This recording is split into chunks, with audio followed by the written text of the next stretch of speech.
Hello, and thank you for taking time to join today. I'm Sarah Roper, Chairperson of the Board for MAAWG, and today we'll be getting a little more specific about one of our top priorities, communications and content. MAAWG has recently refined its strategic framework, focusing our work across four newly evolved priorities. These are platform and infrastructure, user and endpoint, policy and regulation, and the one we'll discuss now, communications and content. These priorities reflect how abuse operates today, not in silos, but across systems, platforms, and user experiences. Each priority gives structure to a core domain of abuse prevention. They help us define scope, organize collaboration, and apply our expertise in a coordinated, impactful way. Let's now focus in on communications and content. This priority centers on the abuse of message-based systems, places where adversaries reach users through content, either to deceive, exploit, or gain unauthorized access. It includes traditional vectors like email and SMS, as well as emerging formats, push notifications, in-app messaging, QR codes, and AI-generated interaction. The goal is clear: secure the message layer. Prevent abuse from reaching users through trusted communication channels. This includes detecting, blocking, and mitigating abuse, such as impersonation, payload delivery, content manipulation, or filter evasion tactics.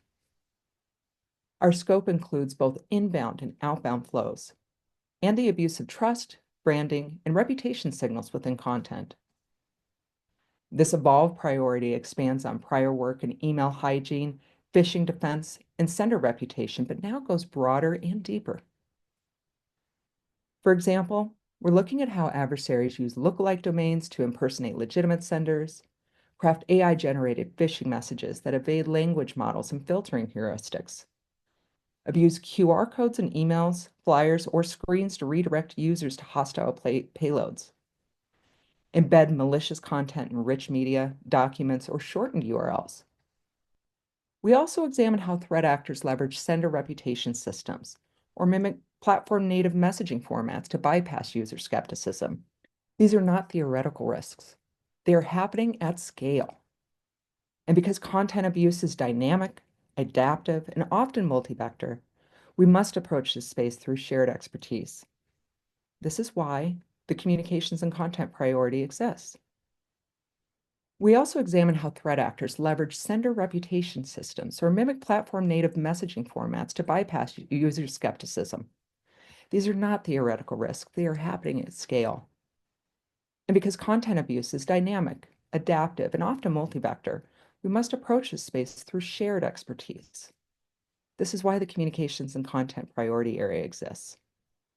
Not as a new silo, but as a converging space for operators, filter builders, abuse desks, policy architects, AI researchers, and sender communities to understand and mitigate abuse in the message stream.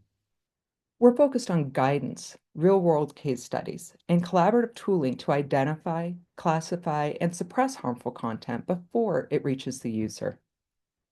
That means looking not just at how abuse arrives, but how it's constructed, how it adapts, and how to respond at scale without creating collateral damage to legitimate communication. If your work touches the structure or flow of communications, whether it's messages in transit, filtering at rest, or signal analysis across systems, this is the priority you'll want to follow. Thank you for your time and attention today. You can find more information about this priority and how to engage on the MAAWG Members Portal under the Initiatives section. We look forward to your insight and collaboration as we continue refining the tools, policies, and best practices to keep communication secure.